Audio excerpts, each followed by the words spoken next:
Hi hello friends, welcome back to mister missus Lakshmiran vlogs. ನನ್ನೆಲ್ಲ ಪ್ರೀತಿಯ ಸಬ್ಸ್ಕ್ರೈಬರ್ಸ್ಗೆ ಗೌರಿ ಹಬ್ಬದ ಶುಭಾಶಯಗಳು. ಆ್ಯಕ್ಚುಲಿ ಗೌರಿ ಹಬ್ಬದ 2 ದಿವಸ ಹಿಂದೆನೇ ನಾನು ನಮ್ಮ ಮನೆಯವರು ಶಾಪಿಂಗ್ ಹೋಗಿದ್ವಿ. ಅಕ್ಕನಿಗೆ ಬಾಗ್ನ ಕೊಡಬೇಕಾಗಿತ್ತಲ್ಲ, ಅಮ್ಮ ಡ್ರೆಸ್ ತೆಗಿಬೇಕು ಅಂತ ಹೇಳಿದರು.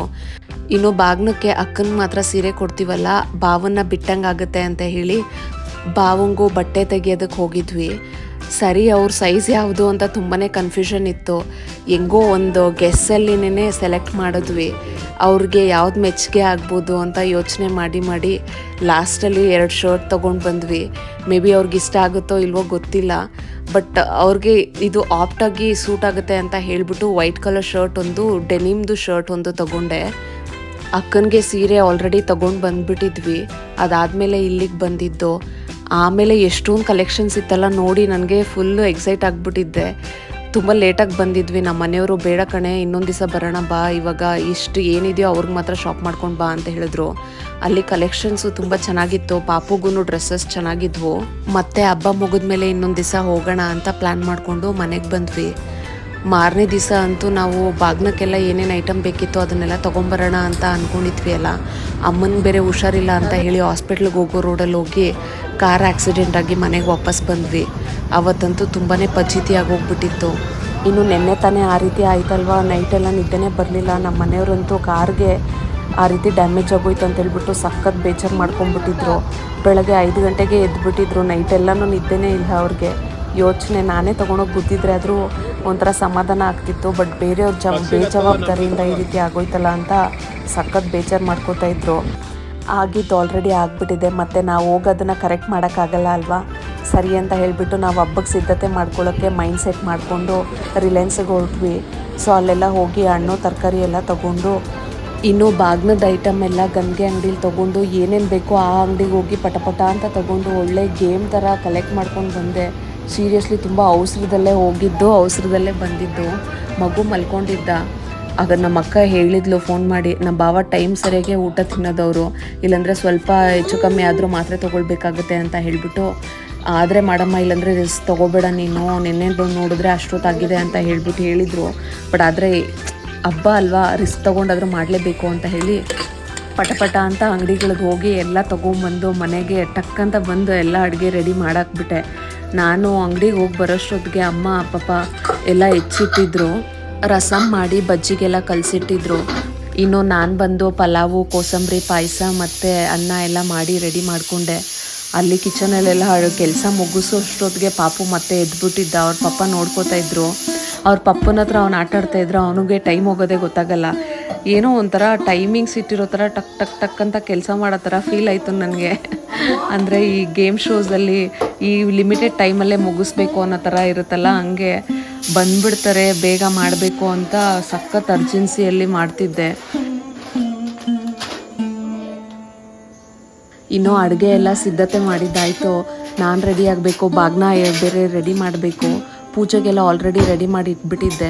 ಸರಿ ಅಂತ ಹೇಳಿಬಿಟ್ಟು ಬೇಗ ಪೂಜೆಗೆಲ್ಲ ಸಿದ್ಧತೆ ಮಾಡಿಕೊಂಡು ನಾನು ರೆಡಿಯಾಗಿ ಬಂದ್ಬಿಟ್ಟೆ. ಕರೆಕ್ಟಾಗಿರೋ ಟೈಮ್ಗೆ ನಮ್ಮ ಅಕ್ಕ ಬಾವ ಬಂದರು. ಅವ್ರು ಬರೋಷ್ಟೊತ್ತಿಗೆ ಅಡುಗೆ ಎಲ್ಲ ರೆಡಿಯಾಗಿತ್ತಲ್ಲ, ಅದೇ ಒಂದು ಖುಷಿ. ಕೊಟ್ಟು ಮಾತಂಗೆ ಮಧ್ಯಾಹ್ನದ ಊಟ ಕರೆಕ್ಟ್ ಟೈಮ್ಗೆ ಟಣ್ಣಂತ ರೆಡಿಯಾಗಿತ್ತು. ಇನ್ನು ಮೊರದ ಬಾಗ್ನನ ಯಾವ ರೀತಿ ಸಿದ್ಧ ಮಾಡ್ಕೊಳ್ಳೋದು ಅಂತ ಹೇಳಿದ್ರೆ, 2 ಹೊಸ ಮೊರನ ತಗೊಂಡು ಅದನ್ನು ಸ್ವಚ್ಛ ಮಾಡಿ ಅರಿಶಿಣದಿಂದ ಇಂಟು ಮಾರ್ಕ್ ಹಾಕಿ ಕುಂಕುಮನ ಇಟ್ಟು 5 ಥರ ಧಾನ್ಯನ, ಎಲೆ, ಅಡಿಕೆ, ಬಿಚ್ಚೋಲೆ, ಬಾಳೆಹಣ್ಣು, ಒಂದು ಚಿಪ್ಪು, ಆಮೇಲೆ 3 ಥರ ಅಥವಾ 5 ಥರ ಹಣ್ಣು, 3 ಥರ ಅಥವಾ 5 ಥರ ತರಕಾರಿ, ಮತ್ತು ಪೂರ್ಣ ಫಲ ಅಂದರೆ ತೆಂಗಿನಕಾಯಿ, ಆಮೇಲೆ ಬ್ಲೌಸ್ ಪೀಸು ಇಲ್ಲ ಸೀರೆ, ನಿಮ್ಮ ಶಕ್ತಿಯಾನುಸಾರ ಸೀರೆ ಆದರೆ ಸೀರೆ ಅಥವಾ ಬ್ಲೌಸ್ ಪೀಸ್ ಆದರೆ ಬರೀ ಬ್ಲೌಸ್ ಪೀಸೇ ಇಟ್ಟು ದಕ್ಷಿಣೆ ಇಟ್ಟು ಅದನ್ನು ಮೊರದಿಂದ ಉಲ್ಟಾ ಮುಚ್ಚಿ ಅದಕ್ಕೆ ಪೂಜೆ ಮಾಡಬೇಕು. ಇನ್ನು ನಾವೆಲ್ಲ ಹಬ್ಬದ ಸಂಭ್ರಮದಲ್ಲಿದ್ದರೆ ನಮ್ಮ ಭಾವನೂ ನಮ್ಮ ಮನೆಯವರು ಕಾರ್ ಬಗ್ಗೆ ತಲೆ ಕೆಡಿಸ್ಕೊಂಡಿದ್ರು. ನಿನ್ನೆ ಆಕ್ಸಿಡೆಂಟ್ ಆಗೋಯ್ತಲ್ವ, ಅವರು ದುಡ್ಡು ಕೊಟ್ಟಿರಲಿಲ್ಲ ನಮಗೆ. ಸೆಟಲ್ಮೆಂಟು 3,000 ರೂಪಾಯಿ ಕೊಡ್ತೀನಿ ಅಂತ ಹೇಳಿದರು. ನಿನ್ನೆ 1,100 ರೂಪಾಯಿ ಮಾತ್ರನೇ ಕೊಟ್ಬಿಟ್ಟು ಹೋಗಿದ್ರು. ಇನ್ನು ಉಳಿದಿರೋ ಅಮೌಂಟ್ಗೆ ನಮ್ಮ ಭಾವ ಫೋನ್ ಮಾಡಿ ಕೇಳ್ತಾ ಇದ್ರು. ಏನು ಮಾಡೋದೋ ಗೊತ್ತಿಲ್ಲ. ಬಟ್ ಅಲ್ಲಿ ಪಕ್ಕದಲ್ಲಿರೋ ಗ್ಯಾರೇಜ್ ಅವರು 15,000 ಆಗ್ಬೋದು, ಇಲ್ಲ ಮಿನಿಮಮ್ ಅಂತ ಹೇಳಿದ್ರೆ ಅಟ್ಲೀಸ್ಟು 8,000 to 10,000 ರೂಪೀಸ್ ಆಗುತ್ತೆ ಅಂತ ಹೇಳಿದರು. ಬಟ್ ನಮ್ಮ ಭಾವ ಕಡಿಮೆ ನಾನು ಮಾಡಿಸ್ಕೊಡ್ತೀನಿ ಅಂತ ಹೇಳಿದ್ದಾರೆ. ನೋಡೋಣ ಏನಾಗುತ್ತಂತ. ಇನ್ನೂ ಅಡುಗೆ ಎಲ್ಲ ಸಿದ್ಧ ಆಗೋಗ್ಬಿಟ್ಟಿತ್ತು. ಸರಿ ಊಟ ತಿನ್ಕೊಂಬಿಡೋಣ ಫಸ್ಟು, ಅಡುಗೆ ಎಲ್ಲ ಬಿಸಿ ಆರೋಗ್ಬಿಡುತ್ತೆ ಅಂತ ಹೇಳಿ ಪಟ ಅಂತ ನಾನು ಅಕ್ಕ ಊಟ ಬಡಿಸೋದಕ್ಕೆ ರೆಡಿ ಮಾಡ್ಕೊಂಡ್ವಿ. ಬಾಳೆ ಎಲೆ ತಂದಿದ್ದೆ ನಾನು. ಬಾಳೆ ಎಲೆಯಲ್ಲಿ ಊಟ ತಿನ್ನೋದಂದರೆ ಹಬ್ಬದ ದಿನದಲ್ಲಿ ಅದೊಂದು ದೊಡ್ಡ ಸಂಭ್ರಮನೇ ಹೇಳ್ಬೋದು. ನನಗೆ ಬಾಳೆ ಎಲೆಯಲ್ಲಿ ಊಟ ತಿನ್ನೋದಂದರೆ ತುಂಬಾ ಇಷ್ಟ. ಅದು ಒನ್ ಆಫ್ ಮೈ ಫೇವ್ರೇಟ್ ಅಂತ ಹೇಳ್ಬೋದು. ಇನ್ನು ಬಾಳೆ ಎಲೆ ಇದ್ದರೂ ಕೂಡ ಮನೆಯಲ್ಲೇ ಇಟ್ಕೊಂಡು ನಾನು ಬ್ರೇಕ್ಫಾಸ್ಟು ಅದರಲ್ಲೇ ಮಾಡ್ಕೊಳ್ತೀನಿ.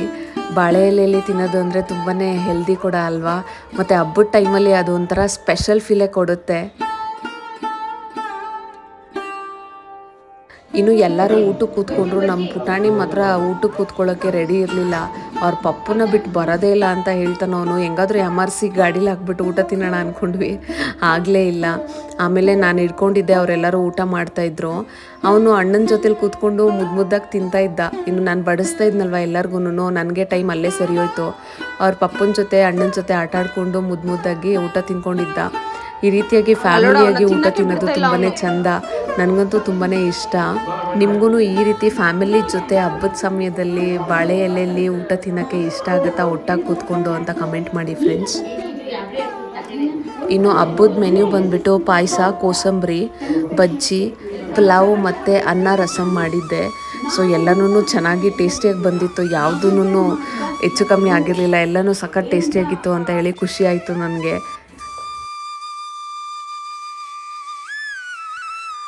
ಇನ್ನು ಎಲ್ಲರೂ ಊಟ ಮಾಡಿದ್ಮೇಲೆ ನಾನೊಬ್ಬಳೇ ಕೂತ್ಕೊಂಡು ಊಟ ಮಾಡಿದೆ. ಹೆಣ್ಮಕ್ಳದ್ದು ಅದೇ ಅಲ್ವಾ ಲಾಸ್ಟಲ್ಲಿ ತಿನ್ನೋದು, last but not the least.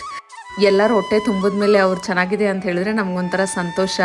ಅದಾದಮೇಲೆ ನಾವು ಸಮಾಧಾನವಾಗಿ ಊಟಕ್ಕೆ ಕೂತ್ಕೊಂಡು ತಿನ್ಬೋದು. ನಮ್ಮ ಅಕ್ಕನಿಗೆ ಬಾಗ್ನ ಕೊಟ್ಟಿದ್ದಾಯಿತು. ಬಾಗ್ನ ಕೊಡುವಾಗ ಏನೋ ಒಂಥರ ಸಂತೋಷ.